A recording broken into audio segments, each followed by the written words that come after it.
Pero la Corte Constitucional básicamente lo que le dice es no puede encargar vía decreto la vicepresidencia. Y lo que entiende el gobierno en su sabiduría criolla que a veces la propia institucionalidad le permite por encima de la ley es, ya no necesito el decreto, ya ni siquiera necesito firmar un decreto. Le dicen, oiga, no pueden cargar por decreto. Entonces ya no necesito firmar el decreto. Eso es palabras más, palabras menos lo que ha dicho hoy José de la Gasca. Una cuestión que realmente es absolutamente vergonzosa. Vergonzosa para el propio prestigio profesional de José. Y de varios de los ministros y otras vocerías que defienden la atrocidad realizada por el presidente de la República.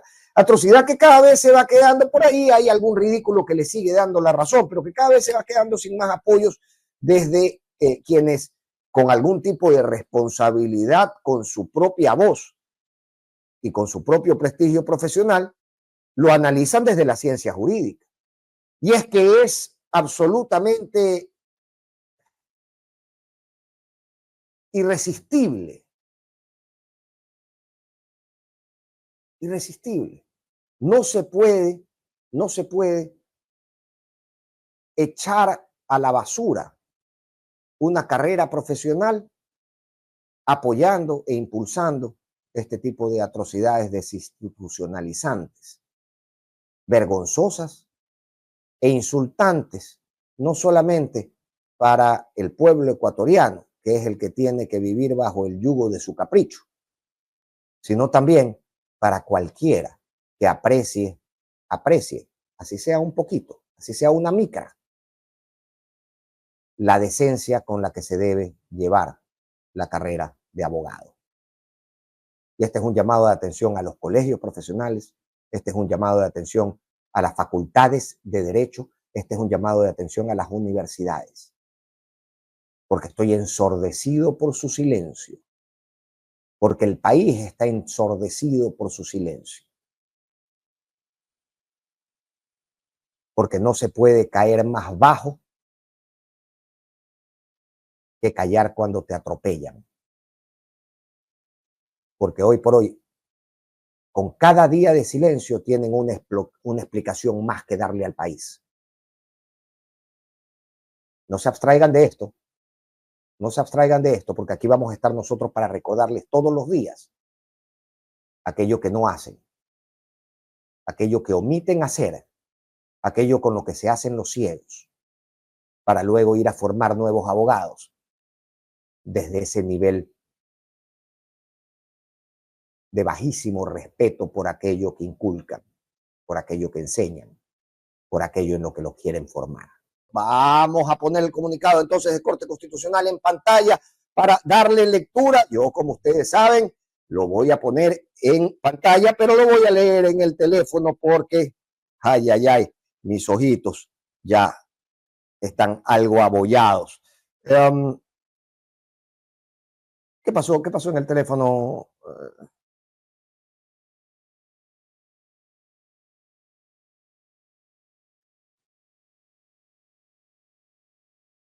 Ok. Tenemos Quito, 3 de febrero, acción pública y constitucionalidad de los decretos ejecutivos 500 y 505, dice este comunicado de la Corte Constitucional del Ecuador, que reza exactamente así: en sesión ordinaria del 23 de febrero, ojo con los tiempos, muy pilas con los días que se ha tomado la Corte de la Corte Constitucional para este análisis abstracto de constitucionalidad, se los debemos, por supuesto, al alfil de los intereses del gobierno nacional en la Corte Constitucional, Enrique Herrería. Lo curioso es que Enrique Herrería fue asambleísta constituyente. Es decir, él está jugándole a la cuca al propio trabajo que viene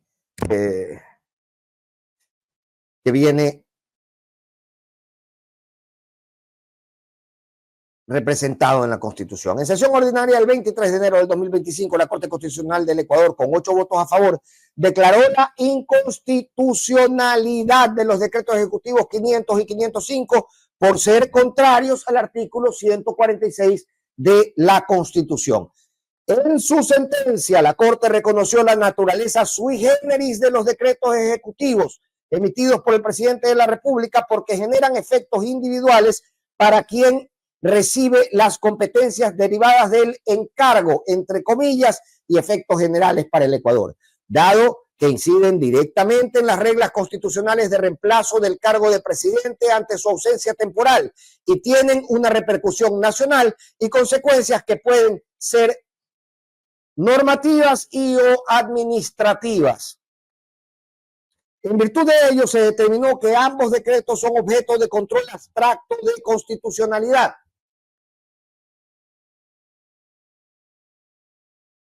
Por parte de la Corte Constitucional, es decir, el contraste entre lo dispuesto en los dos decretos con la Constitución.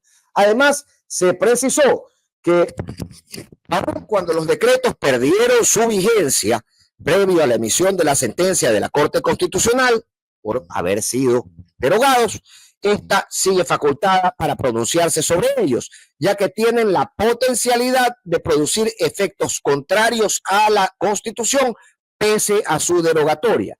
Artículo 76, numeral 8 de la Ley Orgánica de Garantías Jurisdiccionales y Control Constitucional. Pues quien ocupa el cargo de presidente asume funciones que, si son ejercidas, surten efectos más allá del periodo de encargo.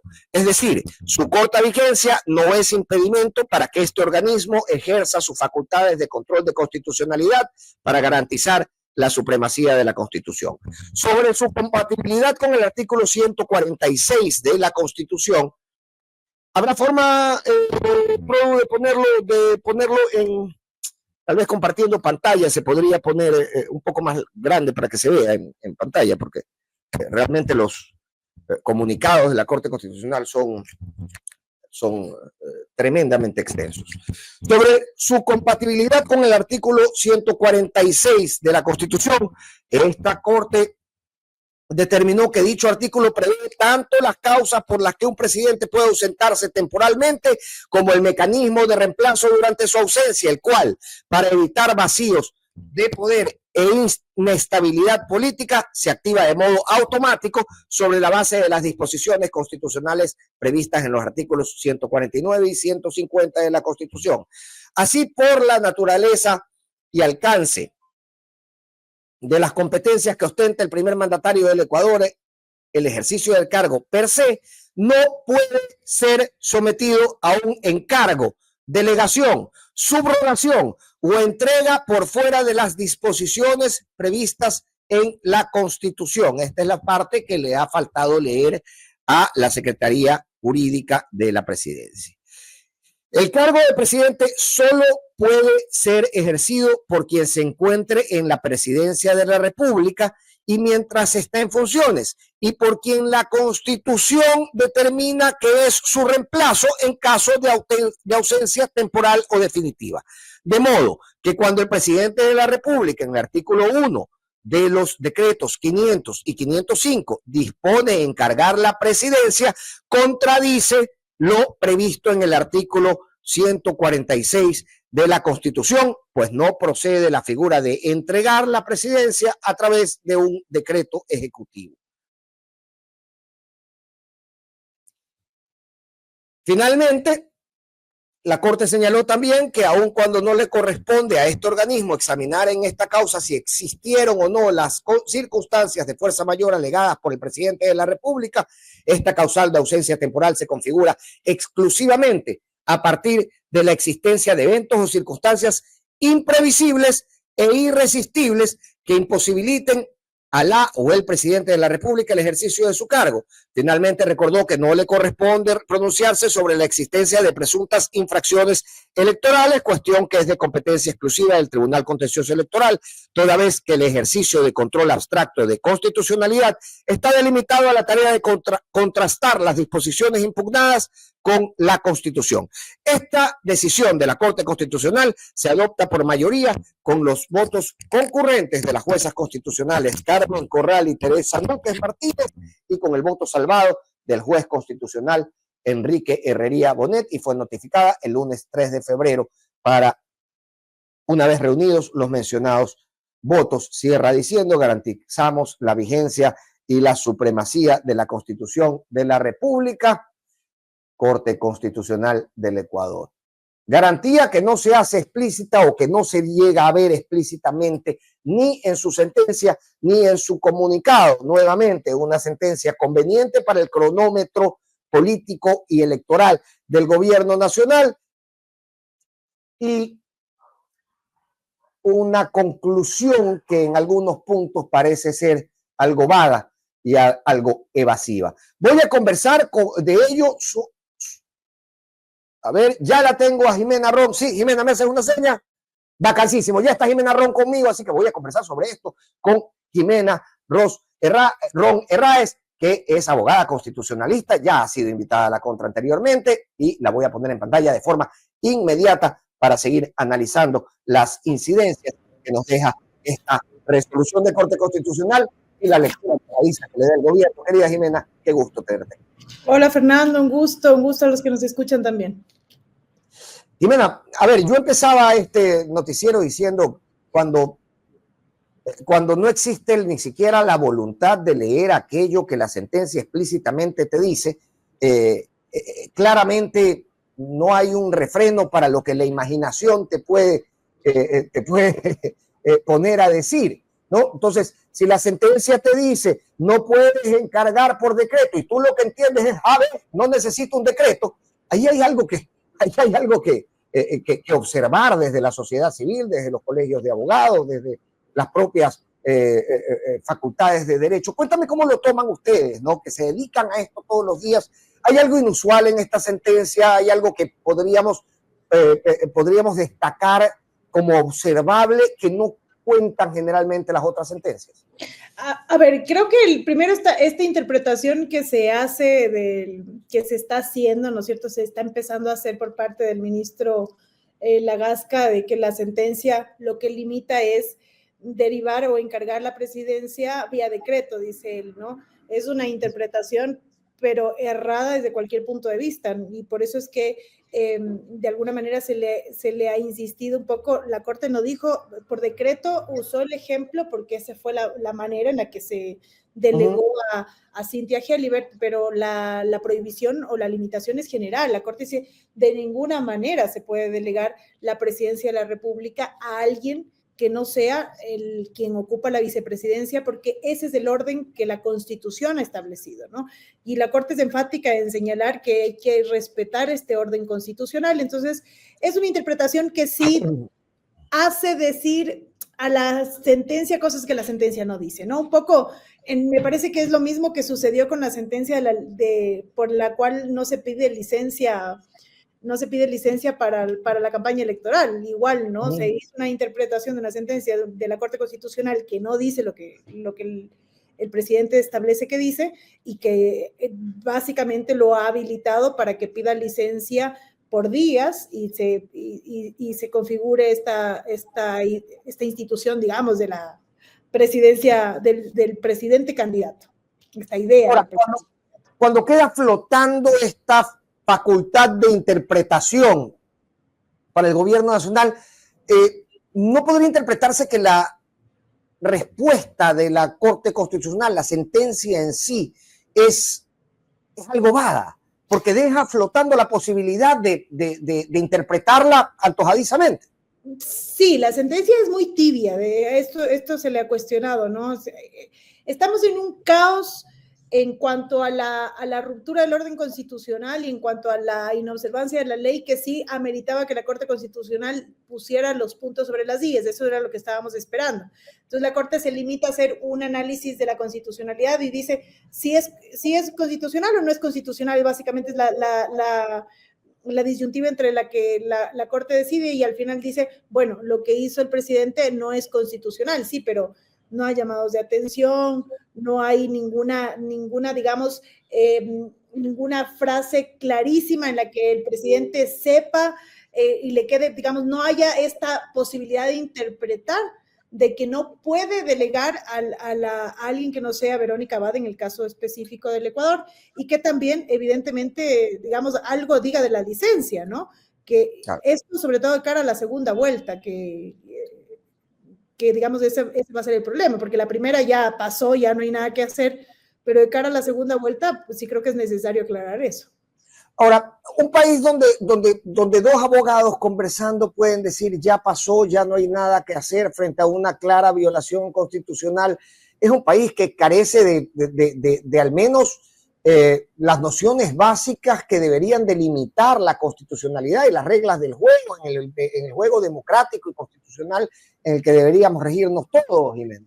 Fernando, yo lamento mucho decirlo, pero me he sentado a buscar formas de salidas, digamos, porque hay una clara inobservancia, hay un claro irrespeto a la Constitución, pero los órganos de control están un poco, a ver, la Corte Constitucional, que es la que puede controlar la Constitución, actúa, pero está actuando muy lento, y los órganos de control electoral están mirando todo como si fuesen simples espectadores. Entonces, ustedes ven a un presidente de la República candidato, ¿no es cierto?, en presidente de la República en tarima, acompañando a todos sus ministros, funcionarios vestidos de morado, y el Consejo Nacional Electoral y el Tribunal Contencioso Electoral ni se inmuta. ¿Hay maneras de evitar esto? Técnicamente, el tema de la infracción electoral, que es claro que está sucediendo, que hay actos de proselitismo político por parte de un funcionario público induciendo al voto, pero que nadie hace nada. Y por parte de la Corte Constitucional, la Corte dice, yo no puedo pronunciarme respecto de la licencia en campaña electoral, porque eso corresponde al artículo 93 del Código de la Democracia, y yo no analizo ley, yo solo analizo Constitución.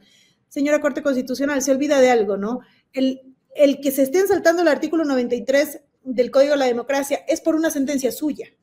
Entonces, yo no sé en qué medida la Corte Constitucional pueda decir, yo no tengo nada que decir, si hay una sentencia que le están interpretando.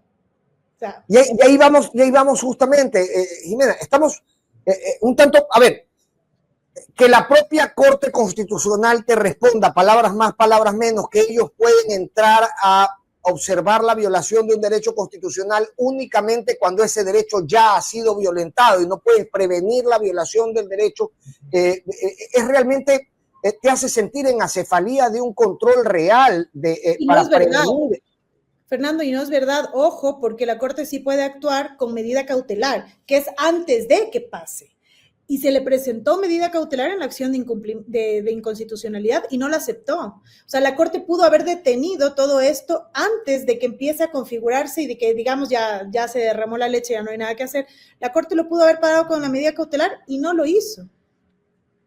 No sé si nos reíamos contigo recuerdo que con Ramiro Ávila lo conversábamos y decíamos, a ver, acá estamos llenos de mesas de abogados, ya abogados que hemos hecho vida y carrera, pero no es que somos abogados de 22, 23 años, somos abogados que ya tenemos muchos años observando el panorama y estamos discutiendo sobre qué es fuerza mayor. Sí, exacto. Me reía hace un rato con Diego Borges, digo, oye, Diego, no te miento, en el receso de 5 minutos del preuniversitario podrías haber zanjado esta discusión. Claro, pero que lo veíamos integrado. Claro. En efecto. Claro, y ahora tú ves que con las interpretaciones del tema de la fuerza mayor se extiende, digamos, como si fuese una figura que uno pueda ponerla en cualquier lugar y bajo cualquier circunstancia. Y ojo con esto, Fernando, eso sí la Corte lo aclara, digamos, no lo dice de forma clara, pero sí lo pone ahí en un párrafo y ya con eso creo que hace algo, que es decir, por si acaso la fuerza mayor no es cualquier cosa, digamos, la fuerza mayor es una circunstancia irresistible e imprevisible.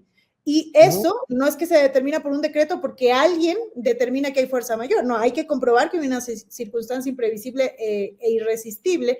Y un poco eso a mí me da la idea de que debiera de darnos la luz respecto de lo que pasa con Verónica Abad, porque esto la Corte Constitucional lo analiza en el contexto del presidente de la República, pero todo lo que funciona para el presidente funciona para la vicepresidenta, porque ellos trabajan en binomio, entonces es igualito. Si para el presidente fuerza mayor es eso, para la vicepresidenta lo mismo. Y acuérdense ustedes que la forma en la que se nombró o la manera en la que se nombró a Cynthia Gelliver como vicepresidenta fue porque se dijo que Verónica Abad estaba ausente por fuerza mayor, porque ella no estaba yéndose a Turquía, a donde la estaban mandando. Pero, a ver, ¿era irresistible? No. ¿Era imprevisible? Tampoco. Es decir, no se cumplían estas características que dice la Corte, de manera que Verónica Abad nunca estuvo en fuerza mayor y Cynthia Gelliver nunca debió haber sido nombrada como vicepresidenta vía decreto. Ahora, estamos ante un escenario preocupante a nivel jurídico porque cualquier presidente podría declarar fuerza mayor o cualquier funcionario fuerza mayor el hecho de tener que irse a hacer campaña electoral y básicamente el concepto queda manipulado y abierta la puerta para que cualquiera lo bastardee, discúlpeme la pregunta, de la forma, discúlpeme la expresión, de la forma más osadas. Total. A mí me preocupa mucho algunas intervenciones que escuché ayer, me parece que del ministro y de algunas otras personas en redes sociales diciendo, a ver, la Corte Constitucional dijo que porque además la Corte dice algo y es, yo no puedo analizar la fuerza mayor, yo no tengo la competencia de analizar qué causas son o no son fuerza mayor. Y por ahí el ministro dijo, ya, entonces si la Corte no la analiza, entonces como camino eso quiere decir que yo la utilicé bien. Sí, a ver, no, la Corte te dice que no la puede analizar, pero sí te está diciendo lo que es fuerza mayor. Entonces, yo concuerdo contigo, el permitir esto de aquí es vaciar de contenido a esta institución de la fuerza mayor, a esta figura de la fuerza mayor, lo que podría determinar que el día de mañana este presidente o cualquier otro presidente, porque hay que pensar en el futuro, en que todo esto va sentando precedentes, o cualquier otro precedente, pues genera cualquier cosa para decir, esto es fuerza mayor, porque como la Corte no lo revisa, entonces esto es fuerza mayor. Y puedo hacer lo que sea en ese contexto.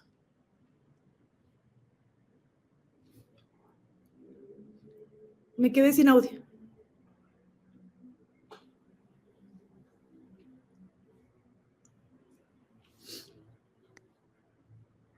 Bonito con los micrófonos, discúlpame. En estos precedentes justamente que se sientan, Jimena, yo quisiera preguntarte, luego de este escenario vamos a tener cosas por corregir, necesitamos corregir cosas, porque necesitamos también una tutela jurídica y de constitucionalidad que al parecer no se está dando. ¿Por dónde empieza a corregirse? Es decir, Verónica Abad hoy por hoy podría apelar esto, ir por órganos regulares en 4, 5, 6, 10 meses se resolverá, pero ya el asunto estará trabado en una profunda ilegalidad luego de la elección y estará sentado el nuevo gobierno, que puede ser el mismo presidente u otra persona, pero el asunto es que la protección de los actos, la protección a los ciudadanos de estos actos inconstitucionales se ve demorada, se ve a destiempo, se ve muy tibia. Yo lo que creo es que estamos en un problema que la gente no está, digamos, no sé si lo está concientizando, ¿no? Y es que estamos dejando estas puertas abiertas de las que decíamos que son peligrosísimas, además, ¿no? Que las puede usar este presidente, que las puede usar cualquier presidente. Y que quien tiene que cerrar la puerta, a mí no me gusta, Fernando, decir que la Corte Constitucional tenga que resolverlo, porque al final del día le ponemos a la Corte a resolver todo, pero esto sí que es su responsabilidad. Cerrar esas puertas de interpretación constitucional es responsabilidad de la Corte, porque la Corte es el máximo órgano de interpretación constitucional. Entonces, ¿quién tiene que decir si el presidente tiene que pedir o no licencia por todo el periodo cuando está en campaña electoral? Es la Corte, pues. ¿Por qué? Porque la Corte dice, ese es el artículo 93 del Código de la Democracia, sí, pero también hay el artículo 116, 113.6 de la Constitución que habla de la misma licencia. O sea, si hay un artículo constitucional al que te puedes referir. Entonces, la Corte es la que tenía que haber cerrado esa puerta y no la cerró. La Corte tenía que haber cerrado la puerta de la vicepresidenta, es decir, que no te nombren una vicepresidenta vía decreto, que esto que hizo Daniel Noboa no vuelva a pasar más. Entonces, la Corte cierra esa puerta, pero deja ahí como entreabierta más bien, ¿no? Por eso es que ustedes ven al ministro de la Gasca decir, perfecto, la Corte me dijo que lo que yo no puedo hacer es eso por decreto, pero entonces entiendo que por otra figura sí puedo. A ver, acláralo en el recurso de aclaración y ampliación, Corte Constitucional, por si acaso, ¿no? Ya te están dando ya te están diciendo lo que van a hacer, ya si no la cierras a esa puerta por completo a través de un recurso de aclaración y ampliación, yo no sé qué estás esperando, la verdad. Ahora Jimena, si vemos a la Corte funcionar, o al menos podemos tener la sospecha, y yo creo que es una sospecha legítima, de que está funcionando con el cronómetro de alguien más y con el cronómetro de la elección, ¿qué podría garantizar que esa resolución, esa aclaración llegue a tiempo? A ver, yo creo que a tiempo no va a llegar. Eso es algo que yo vengo diciendo desde el inicio, ¿no? Hacia la Corte no va a resolver oportunamente. Lo que, a ver, hay que del abogado salvar el sombrero, me parece, ¿no? Ya esto de acá me parece súper complicado resolverlo. Es lamentable decir eso, pero yo no encuentro manera, digamos, salvo que el control, los órganos de control electoral realmente realicen su responsabilidad, que es controlar el proceso electoral, pero vemos que no está pasando. Pero lo que sí creo que es necesario, sine qua non, forzoso, Fernando, es asegurar esto para el futuro. O sea, a mí me preocupa primero la segunda vuelta, me preocupa además después los siguientes procesos electorales. No podemos permitir que esto quede abierto para que siga sucediendo lo que sucedió en esta primera vuelta, que me parece que es absolutamente lamentable, ¿no? O sea, campeando la infracción electoral sin que nadie diga nada, la inobservancia de la Constitución sin que nadie diga nada. Ahora, el encargo sobre Cynthia Gelibert produce otro tipo de efectos, querida Jimena, y es que existe un Estado gastando recursos para garantizarle esta posición. Seguramente tendrá pues la seguridad al menos de la presidencia, lo cual de la vicepresidenta, lo cual supone una perdóname, me estaba hablando la producción y me desconecté un segundo, querida Jimena.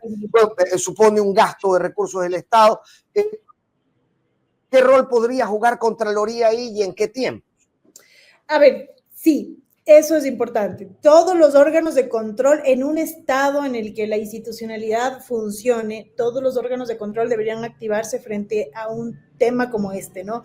Yo he hablado de la Corte Constitucional y de los órganos de control electoral, pero también hay la Contraloría y también hay Fiscalía.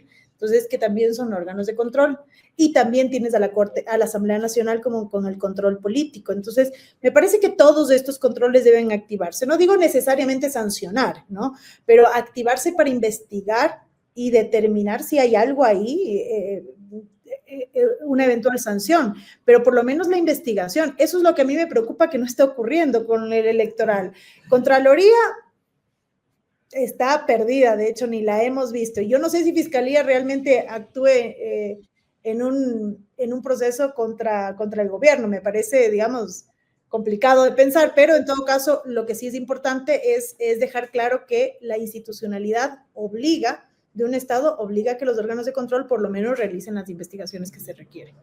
Ahora, dice José de la Gasca que la vicepresidenta está en ausencia temporal y se podría configurar una ausencia definitiva del cargo si ella no va para Turquía. ¿Cuál es la situación jurídica específica de la vicepresidenta de la República? Por vicepresidenta me refiero, lógicamente, a Verónica Abad.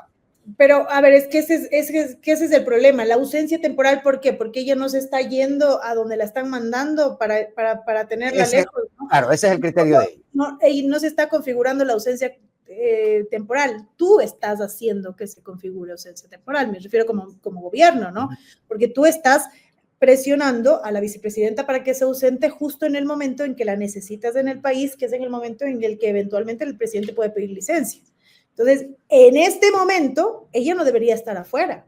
Ella debería estar acá adentro. A ver, a mí Verónica Abad no es alguien que sea de mi simpatía. Debo dejar claro, porque la gente puede pensar que la estoy defendiendo porque me simpatizo con ella. Ni la conozco a la señora Verónica Abad. Pero lo que yo estoy defendiendo es la institucionalidad de la vicepresidencia.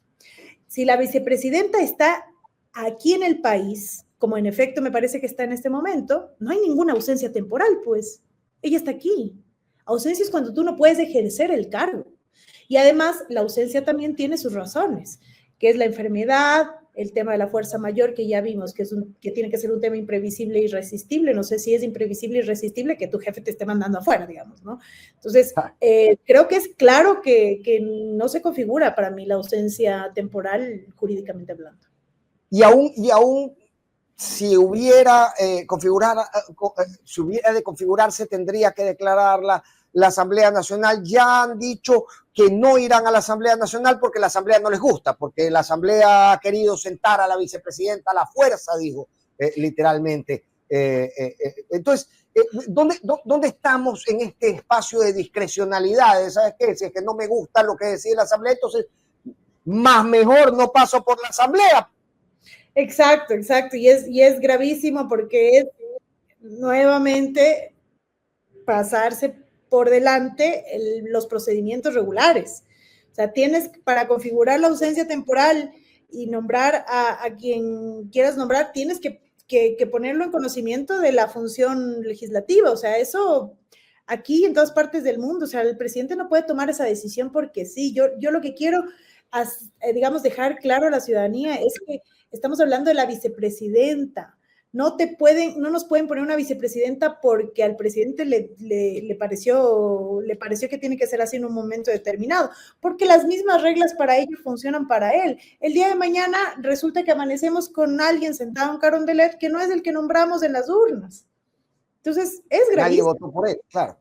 Es gravísimo. Por él o por ella, claro. Exactamente. Ahora, lo que ha dicho también José de la Gasca es, ¿sabes qué? Oye, como en la Corte no se ha declarado competente para analizar el decreto, creo que es el 494, y no es susceptible de control abstracto de constitucionalidad, entonces sigue vivo. Exacto. A ver, que también eso me parece que es una falacia, ¿no? Porque lo que te dice la Corte es yo no lo voy a revisar, que me parece que es un error enorme de la Corte, técnicamente hablando, porque la Corte lo que dice es yo no voy a revisar este decreto porque este decreto para mí no es un acto administrativo de efectos generales, que es el que yo puedo revisar, sino un acto administrativo de efectos particulares. A ver, yo no sé si un decreto en el que nombran a alguien vicepresidenta de todos los ecuatorianos tenga efectos particulares, la verdad. O sea, creo que no hay que analizar mucho ahí. La Corte lo que hizo fue un análisis de a quién está dirigido. Está dirigido a Cynthia Gelliver, entonces es de efectos particulares, sí, pero y el efecto a la sociedad no lo estás analizando.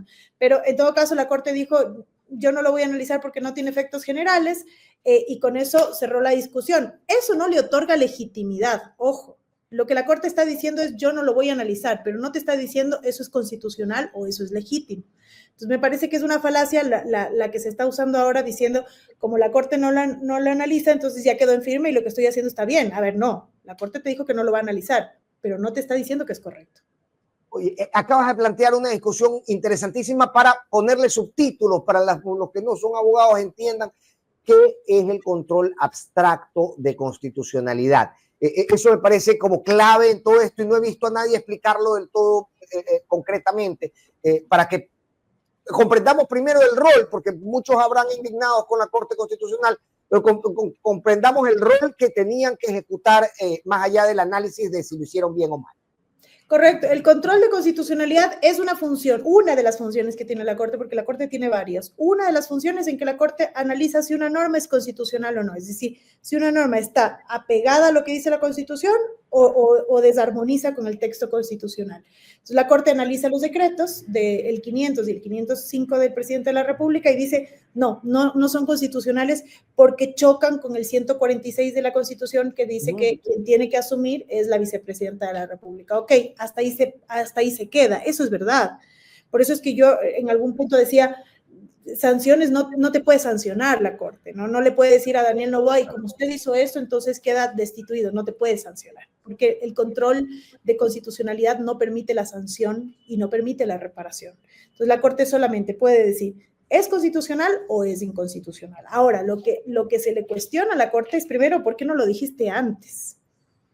Si era inconstitucional, que a todas luces era inconstitucional, ¿por qué no lo dijiste desde el día 1? Desde el 7 de enero. ¿Por qué esperaste un mes? En ese mes el presidente hizo algunas salidas como presidente. Entregó 3 veces la presidencia para empezar. Exactamente. Entonces, Pudiste haberlo dicho antes. La Corte dice, a ver, yo no puedo resolver tan rápido. Sí, pero tienes la medida cautelar y sí te la pidieron. Entonces, podría haber resuelto la medida cautelar y suspendido los decretos el mismo 7 de enero. Y con eso, asunto solucionado. ¿Por qué? Porque no sabíamos si era constitucional o no, pero por lo menos se hubiera parado. Y lo segundo que se le cuestiona es que ya emitida la decisión no sea lo suficientemente clara y enfática para dejar, pero el panorama, digamos, sin ninguna zona gris. Ahora, ¿podría configurarse la ausencia definitiva, al menos en los tiempos, Jimena? ¿Del presidente? No, de la vicepresidenta, que creo que es lo que van a apostar ahora como gobierno nacional, ¿no? Tratar de, ya para la segunda vuelta, configurar la ausencia definitiva de la vicepresidenta en razón de que no ha viajado a Turquía. Nuevamente, la ausencia definitiva está en la Constitución. Me parece que es en el artículo 150. Sí, hay que demostrar que la vicepresidenta está enferma o que la vicepresidenta no puede asumir el cargo por un tema de fuerza mayor, pero de una fuerza mayor irresistible. Es decir, que no sé, que se le enfermó un hijo y se tuvo que ir de viaje, ahí sí, digamos, es irresistible, no puedo asumir el cargo. Pero no porque me estás mandando, porque ahí no es que yo no puedo asumir, es que tú no quieres que yo asuma. Entonces, claro, si propicias un escenario donde yo me veo imposibilitada de ejercer, no me puedes acusar de no ejercer. Exacto, la imposibilidad tiene que ser personal, es decir, yo no puedo, tengo una circunstancia digamos, que está relacionada con algo fáctico, con algo personal que no me permite asumir el cargo, pero no es que alguien me está bloqueando la posibilidad de que asuma el cargo. Entonces, a mí me parece que jurídicamente no se configura la ausencia temporal. Oye, ¿qué vemos entonces en el panorama para la segunda vuelta, querida Jimena, a nivel de estas posiciones jurídicas, ¿no? Y de la circunstancia de cada uno de los actores? A ver, yo creo que si respetas la Constitución y lo que dice la sentencia de la Corte Constitucional, el presidente no debería de pedir licencia, o si pide licencia debería dejar a Verónica Abad. Ahora, me queda claro que el presidente no quiere que Verónica Abad asuma bajo ningún contexto, ¿no es cierto? Entonces el presidente podría no pedir licencia para la segunda vuelta, creo que podría no necesitarla, de hecho, salvo para el debate. El debate de la segunda vuelta es realmente el único punto en el que está obligado a asistir como candidato, no como presidente. Entonces, creo que ese sería el único muro que tienen que saltar, ¿no? Que tienen que sortear, pero yo esperaría que lo hagan en derecho, ¿no? Que cumplan con lo que dice la Constitución y por lo menos de ese día se cumpla con nombrar a Verónica Abad como presidenta encargada, que es lo que dice la Constitución. Bien. Jimena, por favor, mantente atentas a nuestras invitaciones y nuestras llamadas, porque creo que esto va a tener larga cola ya cuando podamos leer la sentencia completa, el voto salvado de Herrería, los votos concurrentes de Corral y Teresita Núquez. Vamos a poder tener el panorama un poquito más claro y nuevamente te llamaremos para que nos ayudes a leerlo. Seguro, un gusto. Un abrazo, Fernando. Un inmenso abrazo. Gracias, Jimena. Ron, abogada constitucionalista, que nos ayudaba a tratar a priori en este momento de tratar de ir comprendiendo cuáles son las cosas que se trabajaron en la sentencia, cuáles son las cosas en las que son algo convenientemente vagos y convenientemente evasivos los jueces de la Corte Constitucional y por qué esto deja también al país en una incertidumbre jurídica donde básicamente, y yo se lo decía con todas las letras a Jimena, parece ser que tanto el Estado como la institucionalidad han convenido en ser un padre que le aguanta la rabieta y el zapateo y le da gusto al muchacho malcriado con banda que se encuentra en Carondelet. Lamentable, por supuesto, lamentable desde el punto de vista de que se esperaba de la Corte Constitucional precisiones sobre la constitucionalidad o no de actos específicos contenidos en estos decretos, o al menos llamados de atención para estas interpretaciones antojadistas y contrarias a derecho que continúan impulsándose desde Carondelet. La ilegalidad ganando terreno con anuencia de las propias instituciones, y eso es lo lamentable. Estaremos pendientes de analizar, ojalá a profundidad, ojalá nos dé el tiempo también, este último tramo de la campaña, para poder analizar los votos que constituyen esta sentencia, que de nuevo, a claras luces y para mí desde mi formación, encuentro conveniente para el cronómetro electoral de gobierno, encuentro inexacta, encuentro vaga, encuentro evasiva. Así las cosas con la Corte Constitucional en esta sentencia, que deja abierta interpretaciones antojadizas como las que el gobierno emitió en el siguiente decreto que vamos en el siguiente comunicado que vamos a poner en pantalla, si fuera tan amable, doña Produ. Comunicado oficial, la Corte Constitucional, este es comunicado del Gobierno Nacional. Doña Produ está pila y mosca. Y en este comunicado del Gobierno Nacional del Ecuador, del Ministerio de Gobierno, concretamente, quien ha asumido aún a costa de su propia imagen profesional la defensa de esta atrocidad y de todas las otras atrocidades que viene cometiendo el presidente de la República sin que nadie le ponga un alto. Comunicado oficial 3 de febrero del 2025, la Corte Constitucional finalmente se ha pronunciado sobre el decreto ejecutivo 500. Hemos sido y seguramente y seguiremos siendo, respetuosos de los tiempos de la Corte y de las decisiones tomadas por el más alto Tribunal de Justicia Constitucional del país. Aquí viene la interpretación de la fantasía del Ministerio de Gobierno. La sentencia ha dejado claro, según ellos, esto es el comunicado oficial, que dice, la sentencia ha dejado claro que las situaciones de fuerza mayor que motivaron los decretos no son de competencia de análisis de la Corte Constitucional. Expresamente la Corte dijo, no corresponde a esta Corte calificar la existencia o no de las circunstancias fácticas de la fuerza mayor alegadas por el presidente. Han ratificado que el decreto ejecutivo 494 y por ende el 512, en los que se designa como vicepresidenta a Cynthia Yelibert por ausencia temporal de Verónica Abad, no son objeto de un análisis de la acción de inconstitucionalidad, por lo que siguen vigentes. Por tanto, escuchen bien, ellos entienden que Cynthia Yelibert es la persona que debe asumir la presidencia. Esta señora que usted seguramente se escucha desde su casa no tiene idea ni quién es, y que por supuesto si sale a la calle a preguntar si alguien votó por ella, no se va a encontrar ni a sus parientes más cercanos diciéndole que sí votaron por ella. Pues bueno, es en el razonamiento antojadizo y contrario a derecho del comunicado del gobierno nacional, insisten. Por tanto, Cynthia Yelibert es la persona que debe asumir la presidencia en caso de ausencia temporal. También se ha reconocido que no es competente para analizar ninguna situación relacionada con el artículo 93 del Código de la Democracia, ni con infracciones electorales, lo que refuerza el argumento de la no obligatoriedad de la licencia en este caso. Nuevamente, ¿no? Lo que conversábamos con Jimena Ro, están entendiendo lo que les conviene y les da la gana de entender, a sabiendas de que no existe una institucionalidad suficiente o con la suficiente fuerza o con el suficiente arresto o con el suficiente respaldo para detener los impulsos rabietosos del presidente de la República.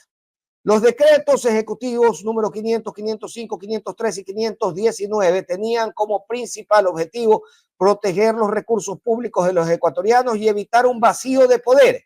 Nadie explica por qué habría un vacío de poder si existe una vicepresidenta de la República. Además, durante los días en los que el presidente realizó actividades de campaña en su rol de candidato, no utilizó bienes públicos ni recibió remuneración alguna.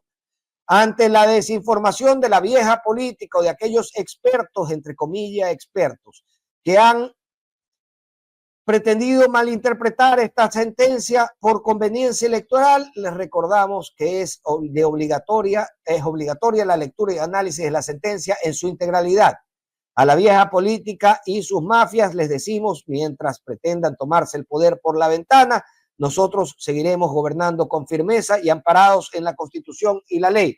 No sabemos de la Constitución y de la ley de quién hablan, porque al parecer cuando en esta última entrevista que dio José de la Gasca, parecía que le habían puesto en el teleprompter una sentencia distinta. El señor estaba leyendo una cosa completamente distinta a la que ha resuelto la Corte Constitucional.